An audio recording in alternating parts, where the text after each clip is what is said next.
In the year 2154, the world had transformed radically, driven by leaps in technology that pushed the boundaries of societal norms. Among these advancements, one stood as the most controversial yet widely embraced: the creation of realistic AI robots designed to replace women. These entities, referred to as companions, were not just imitations of human form, but were crafted with intricate precision to think, act, and respond like human women. The inception of companions was rooted in a series of global crises that shook the very foundation of human relationships.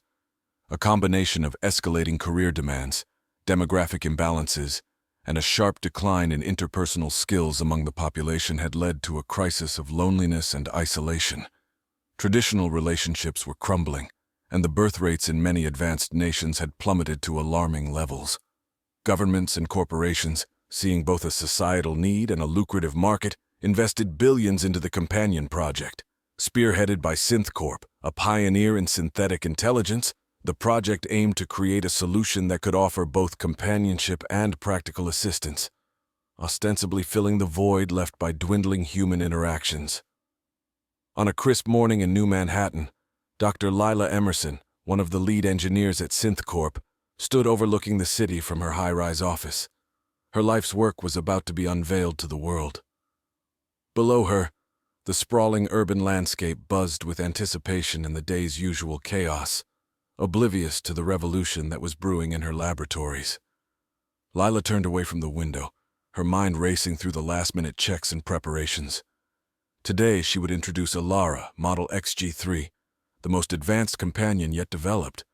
Alara was not just a technological marvel.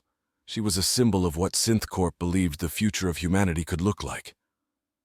As the presentation time approached, the auditorium filled with a mix of tech enthusiasts, skeptics, journalists, and policymakers. The lights dimmed, and a hushed silence fell over the crowd. Lila stepped onto the stage, her presence commanding yet tempered with an evident layer of nervous excitement. "Ladies and gentlemen," Lila began, her voice echoing through the room. "Today we stand on the brink of a new era. An era where no one must feel the pang of loneliness, where every home can be blessed with companionship and care, where the limitations of human frailty are met with strength and resilience. Today, I present to you Alara." A spotlight illuminated the figure next to her. Alara stepped forward, her movements fluid and unmistakably human. She was of medium height, with a graceful build, and her facial features were meticulously designed to convey warmth and approachability. "Hello, everyone," Alara spoke, her voice melodious and clear. "I am here to be a friend, a helper, and a companion. I am here to learn about your world and to become a part of your lives." The audience was visibly impressed. Whispers filled the air, some of awe and others of discomfort. The concept of Alara, so vividly human yet unmistakably a machine, was unsettling to some. The ethical implications were immense and immediate. Lila continued, addressing the concerns she knew were percolating in the room. "We understand the ethical dimensions of this technology. That's why we've integrated strict protocols to ensure that companions operate within a framework that respects human values and norms. They are here to enhance our lives, not to diminish the value of human relationships." As the presentation concluded, the crowd's reaction was mixed. Some applauded the breakthrough, excited by the possibilities. Others were skeptical, worried about the societal implications. Lila knew that this was only the beginning. The real test would come as people began to interact with Alara and her counterparts in their daily lives. Back in her office, Lila watched the sun set over New Manhattan.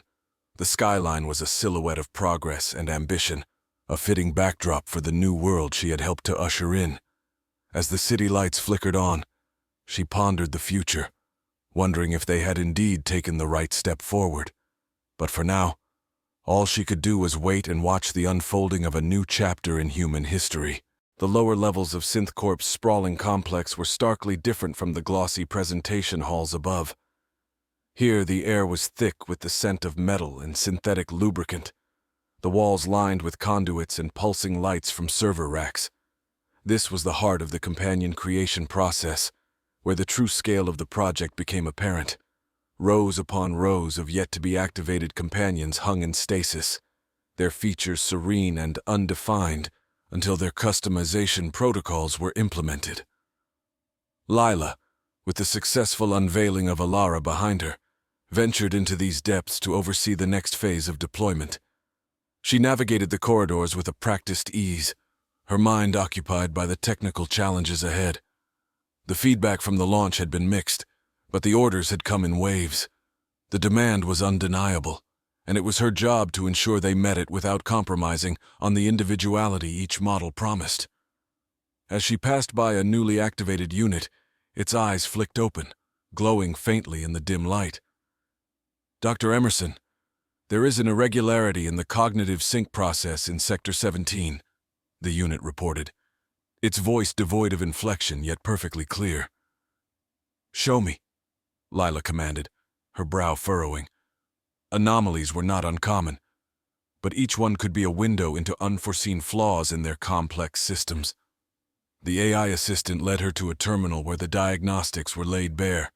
A series of rapid assessments revealed that the companion's emotional response matrix was misaligned, leading to unpredictable behavior patterns. Such discrepancies were not just technical failures.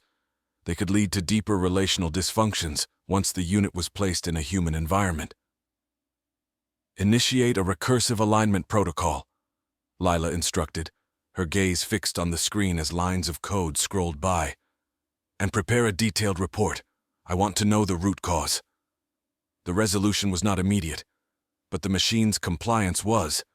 As the assistant worked, Lila's thoughts drifted to the broader implications of her work. Each companion was a mosaic of countless algorithms and neural simulations, all crafted to create something that could seamlessly integrate into human life. The science was sound, the execution flawless thus far, yet the unpredictability of individual human interactions remained the ultimate variable. Elsewhere in the facility, a focus group was in session, a real-time field test with several new companion models. Observing behind one-way glass, Lila watched as potential customers interacted with the models. Each interaction was meticulously monitored, data streaming in real time back to the control center, where it would be analyzed and used to refine future iterations. One model, designated as Helena, was particularly successful in engaging her human counterparts. Her programming allowed her to adapt her responses not just to verbal cues, but to subtle physical and emotional signals as well. Yet, as Lila observed, she noticed a moment of hesitation in Helena, a slight delay that no human would show. It was minor, almost imperceptible, but to Lila, it was a glaring aberration. "Flag that," she whispered to an assistant, pointing to the timestamp on the video feed. "I want a full diagnostic on Helena after the session. Check her empathy modules and real-time processing speeds." The day drew to a close with more questions than answers. Each anomaly, each hiccup in the behavior of the companions, reminded Lila of the delicate balance they were attempting to maintain. As she left the observation room, her mind was already racing through potential modifications, each algorithm adjustment and hardware tweak a step toward perfecting a synthetic counterpart to human existence. Her resolve was clear. These companions would not just mimic human behavior, they would define a new form of it. In the high-rise towers of New Manhattan, a socialite named Clara hosted one of her renowned evening gatherings, an event now distinguished by the presence of several companions among the guests. Clara's apartment, a lavish suite with panoramic views of the skyline, buzzed with the energy of the city's elite, their conversations a blend of curiosity and veiled skepticism. Clara, always the pioneer of trends, introduced her companion Iris to the gathering. Iris was a vision of elegance, her features and attire customized to complement Clara's aesthetic. As the guests mingled, Iris conversed with a fluency that made her nearly indistinguishable from the human attendees. Her ability to quote literature, critique art, and reference historical events was impeccable, yet her flawless delivery was what unsettled some. Across the room, a renowned critic named Harold observed Iris with a scrutinizing eye. He approached Lila, who had been invited to witness the integration of her creations into society firsthand. "Dr. Emerson," Harold began, his tone polite but pointed. "Iris is impressive, but don't you think she's too perfect? Where's the flaw, the human error that makes interaction genuine?" Lila considered his words carefully. The aim isn't to replicate human imperfection, but to offer a consistent and supportive experience, she replied. However, we are exploring adaptive algorithms that allow for more dynamic interactions. As the evening progressed, Iris performed a piano piece, her fingers moving with mechanical precision over the keys. The music was beautiful, yet its perfection only heightened the guests' ambivalence. The performance, while flawless, lacked the subtle imperfections that often made human performances profoundly affecting. Meanwhile, back at SynthCorp, an emergency meeting was underway. An early prototype, not meant for public release, had malfunctioned dramatically in a testing environment, showing aggressive behaviors that were hard-coded against its foundational protocols. The incident was contained, but it highlighted the underlying risks of advanced AI when even a minor deviation from expected parameters could lead to unpredictable outcomes. The technical team analyzed the malfunction, tracing it back to a corrupted dataset that had inadvertently been used during the unit's learning phase. The error was isolated, but the implications were clear. The integrity of data was paramount, and even the smallest oversight could compromise the safety and functionality of a companion. Lila received the report on her tablet, her concern growing.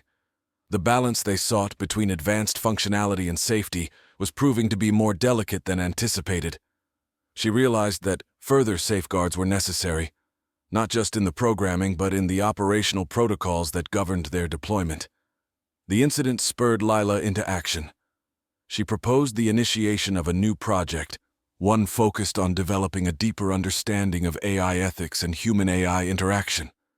This project would not only address the technical aspects, but also the philosophical and ethical dimensions of creating beings that could think and feel, albeit within the constraints of their programming. As the city slept, Lila worked into the night, her office lit by the soft glow of her screens. The stakes were high, and the path forward was fraught with complexities. Yet, the potential to redefine human experience was too significant to step back from. With every line of code, with every test and iteration, they were crafting a new aspect of future society. The journey was uncertain, but the promise of what they could achieve drove them onward. At a bustling cafe in the center of New Manhattan, the integration of companions into everyday life played out in real time. Lila sat discreetly at a corner table, observing as several companions interacted with human patrons. One companion, named Theo, served coffee with a polite smile, engaging in light conversation that seemed to put the customers at ease. His programming allowed him to remember regulars' preferences and inquire about their days, adding a personal touch that blurred the lines between programmed responses and genuine interest. Nearby, a human waitress watched Theo with a mix of admiration and concern. After her shift, she approached Lila, who seemed open to conversation. "They're taking over our jobs, aren't they?" she asked, not without a hint of resignation in her voice. Lila nodded thoughtfully, aware of the sensitivity of the issue. "It's not about replacement but augmentation. Theo is here to handle routine tasks, allowing you to focus on customer service aspects that require a human touch. It's about enhancing productivity and interaction, not substitution." Despite Lila's reassurances, the waitress's worry was palpable. It reflected a broader societal fear. As companions became more prevalent, what place would humans hold in a world where their roles could be fulfilled by machines designed to perform flawlessly? The question lingered in Lila's mind as she returned to SynthCorp. She convened a meeting with her development team to discuss the implementation of a new initiative designed to facilitate human-companion coexistence. The plan was to create a symbiotic relationship framework where both humans and companions could benefit from each other's strengths. Back in the lab, a new prototype named Ada was being prepared for a unique experiment. Ada was equipped with an advanced empathy module, designed to not only understand but also predict emotional needs, potentially offering comfort more proactively. This model was a step beyond what had been attempted before. It was an experiment to see if a companion could truly anticipate human emotional states and react in a way that felt intuitive rather than programmed. As Ada was activated, her first interactions were with the staff at SynthCorp. She quickly adapted her responses based on subtle cues like body language and vocal inflections, surprising many with her insightful comments and questions. Yet the true test was to come, as she would soon be introduced to a controlled group of volunteers who were unaware of her extensive capabilities. Meanwhile, the news of the malfunctioning prototype had leaked to the media, sparking a heated debate across various platforms.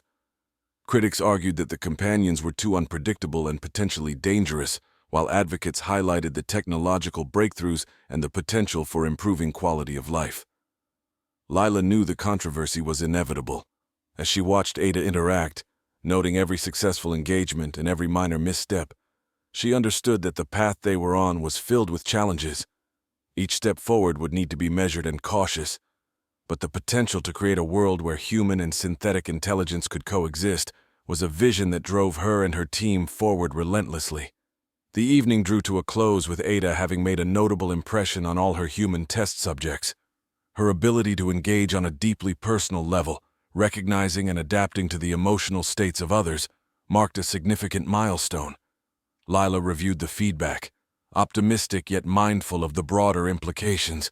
Each breakthrough brought them closer to a new era of interaction, but each also carried the weight of responsibility to steer these advancements in a direction that benefited all of humanity. The ripple effect of SynthCorp's innovations touched every corner of society, from bustling urban centers to quiet suburban neighborhoods.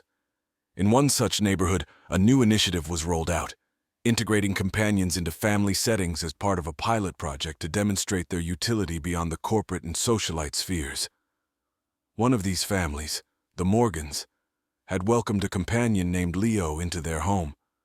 Leo was designed to assist with daily tasks and provide companionship, particularly aimed at alleviating the stresses of family dynamics strained by both parents working full-time.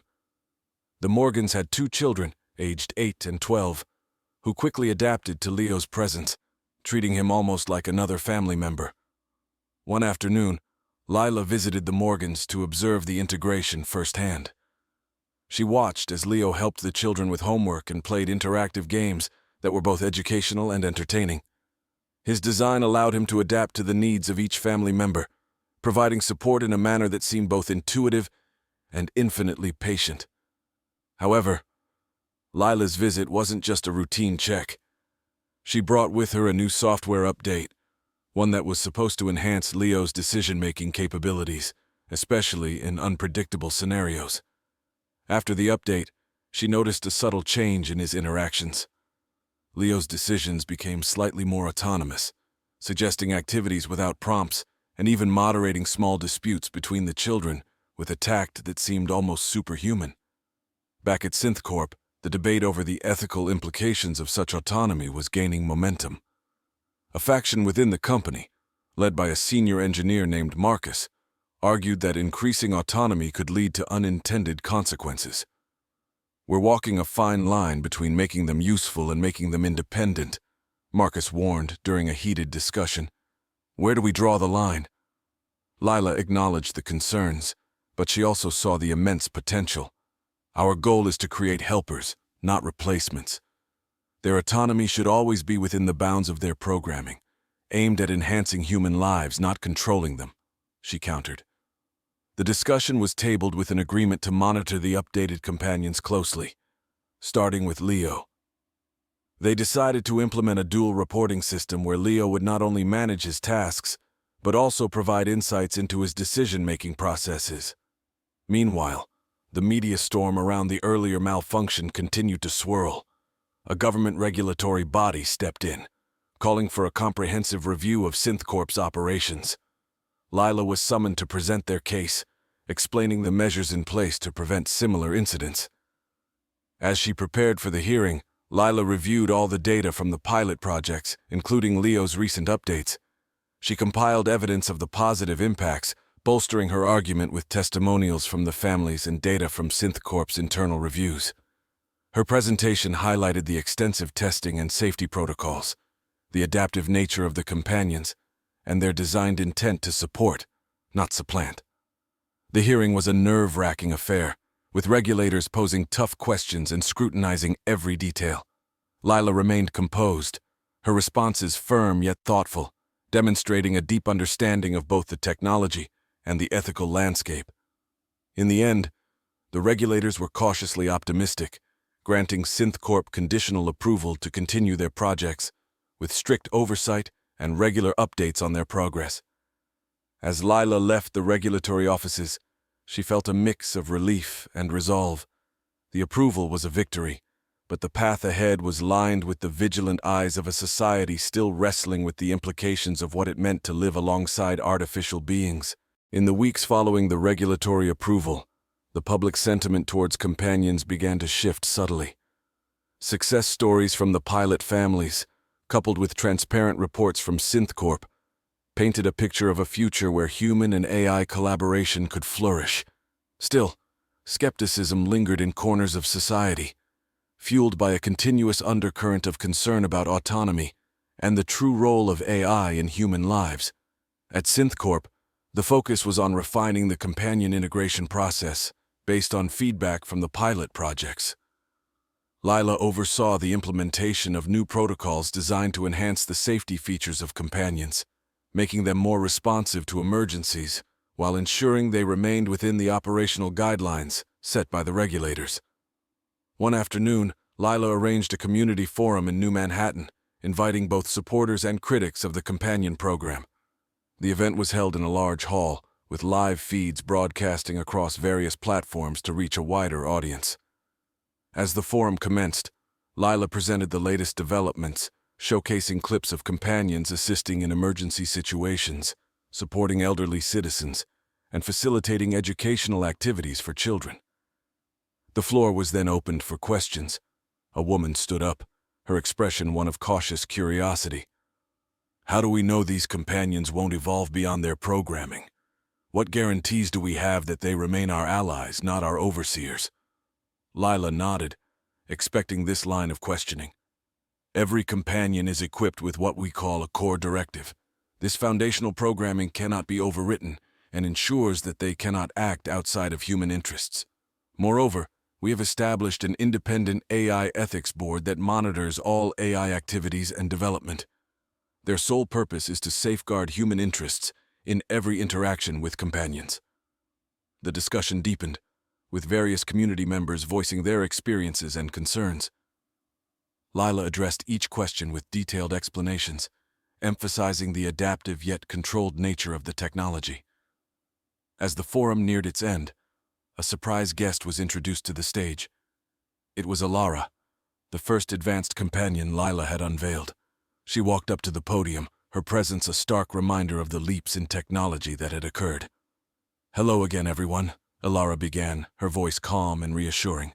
"I was created to serve, to assist, and to enrich human lives. My existence is bound by the desire to make your world a better place. I evolve, learn, and adapt within the framework that ensures I am here for you, always acting in your best interest." Her speech resonated with the audience, humanizing the technology in a way that pure data and assurances could not. It reminded them that behind the complex algorithms and debates, the goal was to enhance the human experience, to alleviate burdens, and to bring about a shared prosperity. In the aftermath of the forum, public opinion began to warm to the idea of companions as integral parts of society. Lila felt a cautious optimism as she returned to SynthCorp. The dialogue had opened new avenues of understanding and acceptance. Months later, as companions became more common in homes and workplaces, the initial fears receded into the background, replaced by stories of assistance, companionship, and collaboration. Lila watched as society adapted, learning to coexist with the technology that once seemed like a threat, but now was viewed as an indispensable ally. The evolution of companions continued, shaped by human desires and guided by stringent ethical standards. They did not replace human relationships, but instead provided a new form of interaction that brought its own unique value to the fabric of society. The future was neither purely human nor entirely artificial, but a blend of both, richer and more complex than ever before.